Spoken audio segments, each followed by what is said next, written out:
Mau bekerja lagi atau mau buka usaha? Sudah menjadi rahasia umum bahwa pekerjaan bisa menjadi salah satu kebanggaan ataupun kehormatan bagi keluarga kita. Apalagi jika tempat kita bekerja adalah sebuah perusahaan yang bergengsi. Selain sebagai sarana untuk mencari nafkah ataupun meningkatkan taraf hidup bagi keluarga kita, pekerjaan juga bisa meningkatkan status sosial kita di masyarakat. Lalu apa yang terjadi jika tiba-tiba kita di PHK? Dilakukan pemutusan hubungan kerja dari perusahaan. Apa yang harus kita lakukan? Yuk mari kita simak video ini sampai habis.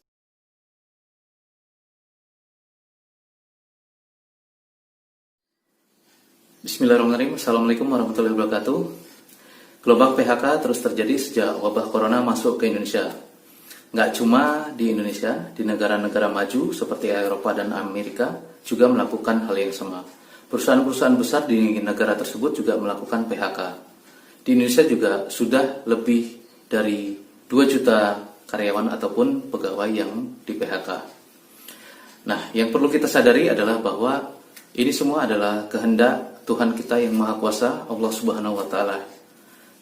Kita diperlihatkan dengan jelas bahwa segala sesuatu itu adalah atas kuasanya. Dan betapa tidak berdayanya kita hanya dengan makhluk yang sangat kecil dan bahkan tidak terlihat yang diciptakan oleh Allah Subhanahu wa Ta'ala, yaitu virus corona, seluruh dunia menjadi lumpuh, baik lumpuh secara sosial maupun secara ekonomi.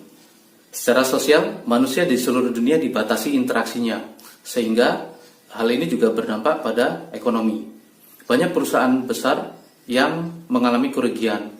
Kenapa ini terjadi? Karena daya beli masyarakat menurun sangat drastis, sehingga mau nggak mau banyak perusahaan-perusahaan besar yang melakukan pemutusan hubungan kerja sebagian ataupun seluruh karyawan ataupun pegawainya.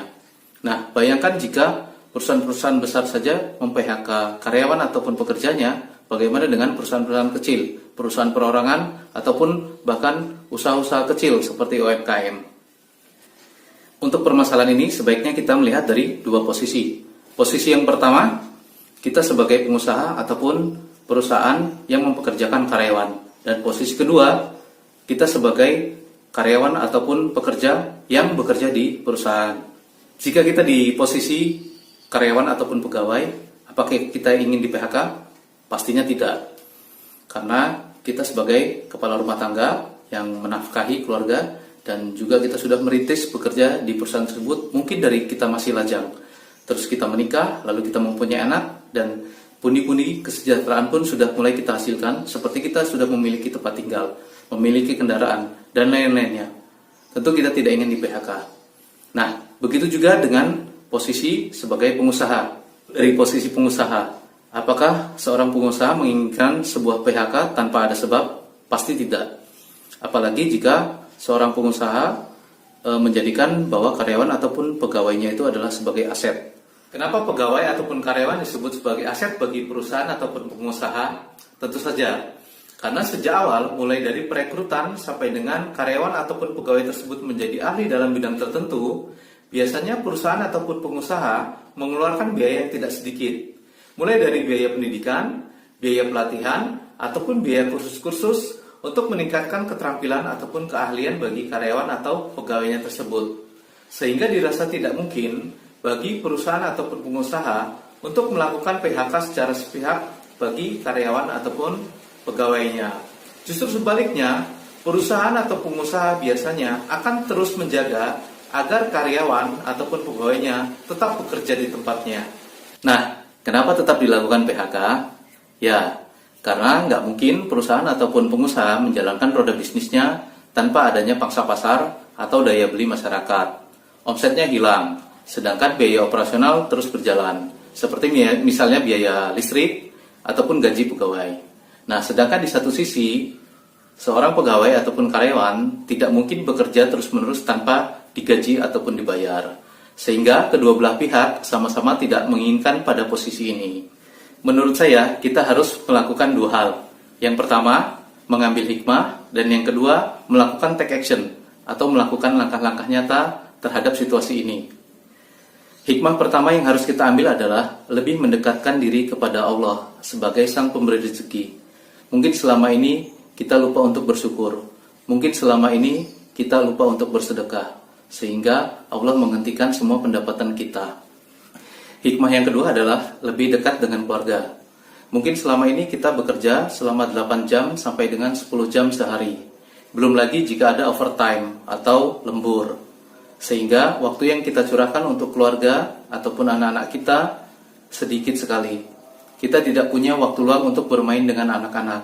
Nah, pada momen ini bisa kita gunakan untuk lebih dekat lagi dengan keluarga sebelum nanti menyambut kembali pada keadaan normal. Hikmah yang ketiga, ke depan kita harus bisa mengontrol ataupun mengatur keuangan yang kita miliki, baik dari hasil gaji ataupun dari hasil usaha. Biasakan untuk menabung, karena manfaat menabung sangat banyak sekali. Apalagi jika kita mengalami masa-masa sulit seperti yang kita alami pada saat ini, terkena wabah virus corona. Nah, untuk menabung, jangan kita biasakan menabung dari sisa-sisa hasil yang kita konsumsi, tapi menabunglah terlebih dahulu, baru setelah itu alokasikan dana kita untuk kebutuhan yang lainnya, seperti kebutuhan hidup, kebutuhan pokok, ataupun uang sekolah anak-anak, dan lain sebagainya. Nah, apalagi yang harus kita lakukan? Poin selanjutnya adalah take action atau mengambil langkah nyata. Tapi di poin ini saya tidak akan membahas dari sisi pengusaha. Karena semestinya pengusaha tahu apa yang harus mereka lakukan ketika menghadapi kondisi sulit seperti ini. Jiwa mereka pun biasanya tahan banting, tidak mudah mengeluh, jatuh bangkit lagi, dan begitu seterusnya. Itulah mental atau jiwa pengusaha. Berbeda halnya dengan karyawan ataupun pegawai yang mungkin sudah lama bekerja pada perusahaan ataupun pada pengusaha, biasanya mereka merasa kesulitan harus berbuat apa ketika di PHK seperti ini.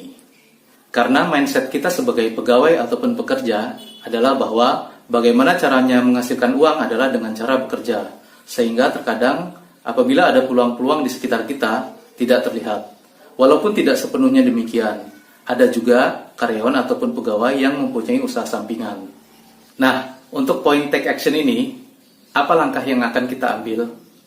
Mau bekerja lagi atau mau buka usaha? Kalau mau kerja lagi, berarti kita harus menyiapkan diri untuk mencari lowongan kerja baru lagi.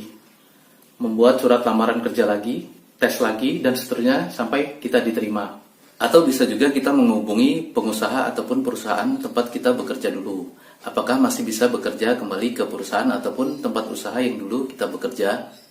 Jika memang tidak bisa masuk lagi ke perusahaan ataupun ke tempat usaha yang lama, berarti kita harus melihat lagi apakah kita memiliki relasi ataupun teman yang mempunyai perusahaan atau yang mempunyai usaha. Tanyakan kepadanya apakah bisa masuk ke perusahaan ataupun tempat usahanya.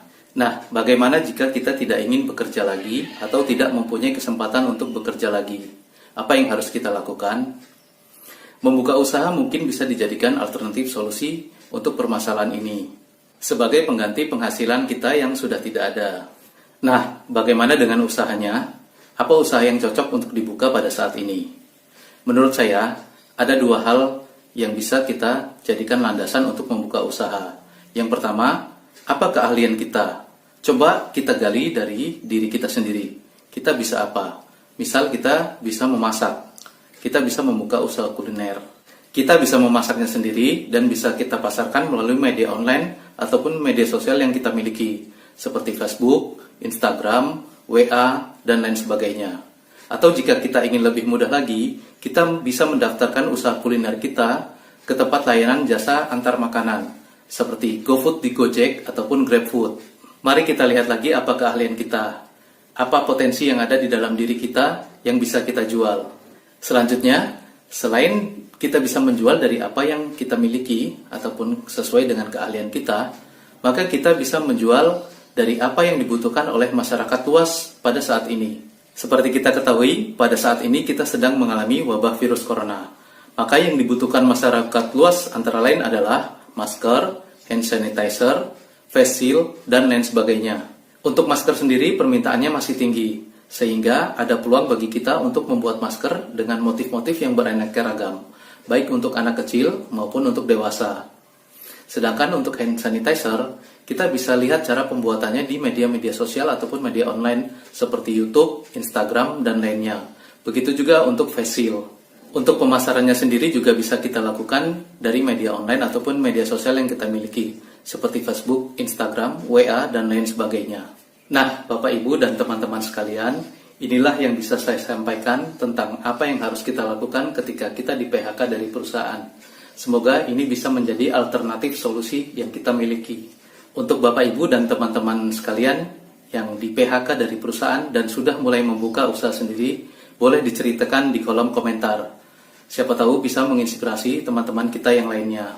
Dan bagi Bapak, Ibu, ataupun teman-teman yang di PHK dari perusahaan, saya doakan agar Allah segera membukakan pintu rezeki yang lainnya. Demikian video ini saya buat. Apabila ada kekeliruan, saya mohon maaf, dan itu terjadi karena keterbatasan ilmu saya. Wassalamualaikum warahmatullahi wabarakatuh. Semoga bermanfaat.